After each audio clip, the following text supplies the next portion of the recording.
नमस्कार बच्चों, मैं श्रीमती सुनीता केशर, स्नातकोत्तर शिक्षिका हिंदी, केंद्रीय विद्यालय 1STC प्रथम पाली जबलपुर में अध्यापन कार्य कर रही हूँ। बच्चों, आप देख रहे हैं चश्मा, और जब चश्मा से ही आपको आभास हो गया होगा कि आज हम जो पाठ पढ़ने जा रहे हैं वो चश्मे से संबंधित है, या उस पाठ में चश्मे के बारे में कोई ना कोई बात तो की गई है। तो बच्चों, हम शुरू करते हैं सबसे पहले लेखक परिचय से। स्वयं प्रकाश समकालीन कहानी में महत्वपूर्ण स्थान रखने वाले कहानीकार स्वयं प्रकाश का जन्म सन 1947 में इंदौर, मध्य प्रदेश में हुआ था। स्वयं प्रकाश मध्यम वर्गीय जीवन के कुशल चितेरे हैं। उनकी साहित्यिक सेवाओं के लिए उन्हें पहल सम्मान, वनमाली पुरस्कार, राजस्थान साहित्य अकादमी जैसे पुरस्कारों से सम्मानित किया जा चुका है। इनके कई कहानी संग्रह प्रकाशित हो चुके हैं, जिनमें सूरज कब निकलेगा, आएंगे अच्छे दिन भी, आदमी जात का आदमी, संधान आदि इनके प्रमुख हैं। उपन्यास है इनके बीच में विनय, ईंधन आदि। स्वयं प्रकाश मध्यम वर्गीय जीवन के कुशल चितेरे हैं। उनकी कहानियों में वर्ग शोषण के विरुद्ध चेतना है। उनके लेखन में हमारे सामाजिक जीवन में जाति, संप्रदाय और लिंग के आधार पर हो रहे भेदभाव के खिलाफ प्रतिकार का स्वर भी है। तो हमने लेखक के बारे में जीवन परिचय पढ़ लिया है बच्चों। अब हम नेताजी का चश्मा जो कहानी है उसके बारे में थोड़ा जान लें। प्रस्तुत पाठ देशभक्ति की भावना से भरपूर एक भावपूर्ण कहानी है, जिसमें देश के नागरिकों को विकास के कार्य करने तथा देशभक्ति एवं देश प्रेम की भावना प्रगाढ़ करने की प्रेरणा दी गई है।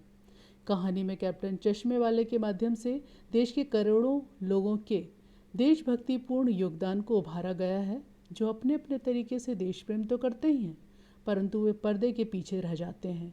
कहानी के अनुसार केवल बड़ों में ही नहीं, बल्कि बच्चों अर्थात आने वाली पीढ़ी में भी देश प्रेम तथा देशभक्ति की भावना भरी हुई है, परंतु उसे प्रदर्शित करने का उनका अपना अलग अलग अंदाज है।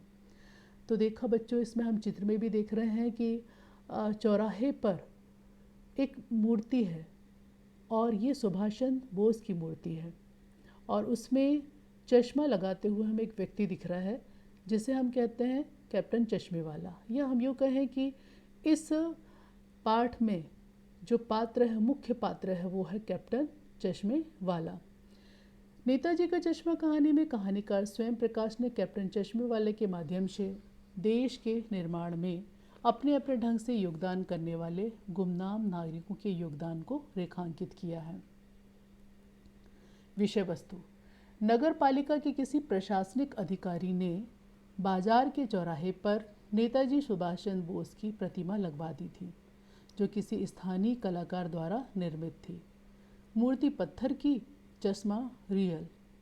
दूसरे दिन मूर्ति पर बदला हुआ चश्मा देखा तो उनका कौतुक बढ़ा। कौतुक का मतलब होता आश्चर्य। एक बार चश्मे के बदले जाने की उत्कंठा इतनी तीव्र हो गई कि पान वाले से मूर्ति पर चश्मा बदले जाने के बारे में पूछ बैठे।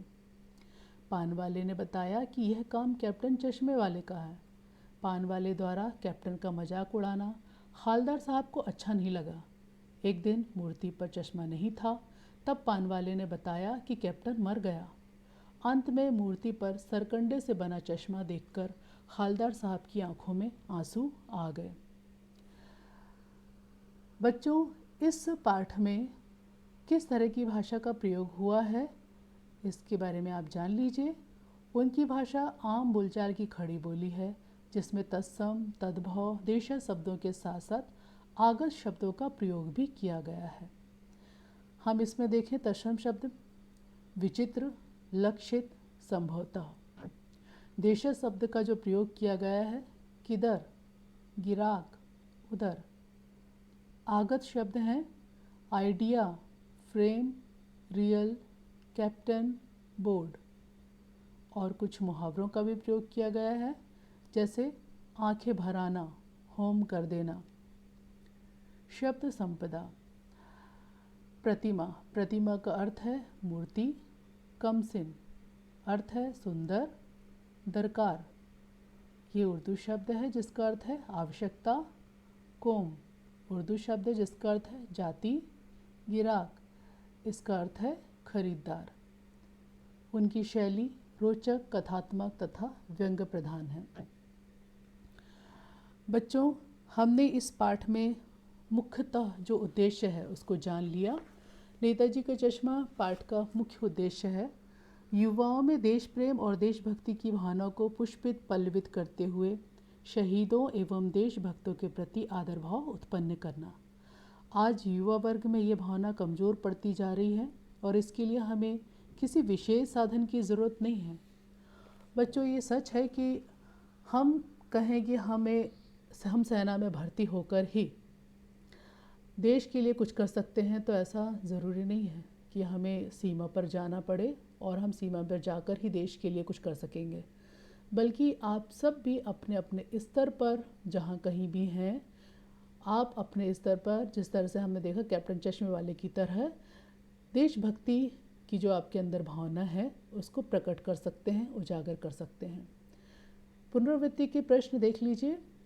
हमने विकल्प वाले प्रश्न दिए हैं और आप सभी को इसके उत्तर बन जाने चाहिए।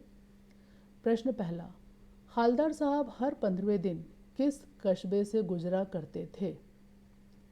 इसके विकल्प हैं क, जहाँ कैप्टन रहता था। ख, जहाँ हालदार साहब का ड्राइवर रहता था। ग, जहाँ नेताजी की मूर्ति थी। घ, जहाँ नगर पालिका का गठन किया जाना था। तो इसमें आपको 4 विकल्प दिए गए हैं और आपको यदि पाठ समझ में आया होगा तो ज़रूर आप सही टिक लगा सकेंगे। प्रश्न दूसरा, उस कस्बे के मकानों के बारे में कौन सा कथन सत्य है? क, सभी मकान पक्के थे। ख, कुछ ही मकान पक्के थे। ग, कोई मकान पक्का नहीं था। घ, मकानों की जगह बहुमंजिला फ्लैट थे। नमस्कार बच्चों,